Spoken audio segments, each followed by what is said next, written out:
Well, the Vatican says Pope Francis is in a critical condition after suffering a prolonged respiratory crisis.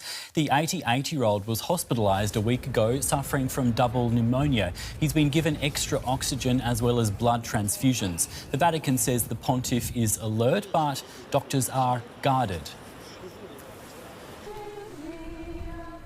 And for more on that, I can speak to journalist Willan in Rome. Philip, if you can hear me, I hope you can. Tell us, what more do we know about the Pope's condition? Well, it seems that he had a serious respiratory crisis in the course of the day, and this required the administration of blood transfusion. Apparently, he has a very low platelet count and also anemia with low red blood cells. So there's concern about that. And because of his difficulty in breathing, he had high flow oxygen administered to him through cannulas in his nose.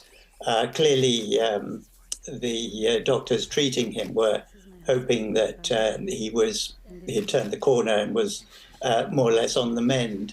And clearly now the situation has become more grave, and they say the prognosis is guarded. It has been really since he's been in the hospital, but it does sound that much more alarming now. I just wanted to ask you about this, the Vatican calling his prognosis guarded. Is there anything else that we can read into the tone of the statements coming from the Vatican?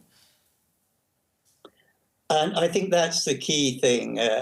Basically, the reporting on his condition is in the hands of the Gemelli Hospital, but all the communiques are then approved by the Vatican before the announcements are made. And it has been reported that the Pope has instructed his doctors to tell the truth about his condition.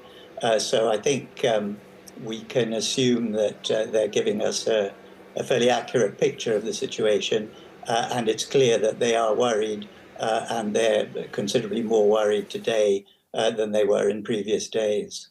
Now, Philip, the Pope has had a number of health problems recently. What more is known about that? Well, yes, he's an elderly man, 88 years old, and in relation to his current problems, at the age of 21, he had part of a lung removed. So respiratory problems have been an issue for him throughout his life, and particularly in recent years. But as we all know, he has problems in walking as well, pain in his knee, and he has been in the hospital before in recent years for two quite serious operations on his abdomen. So he's been in the ward to a considerable extent. And he's always said that he doesn't govern with his knee, he governs with his head. And so in terms of whether he might be considering resigning, I think the key thing will be how he feels with his head and his level of lucidity. That will be the key issue. Obviously, of course, that he recover as is necessary now from this quite serious situation. Really appreciate your time, Philip. That was Willan in Rome for us. Thank you.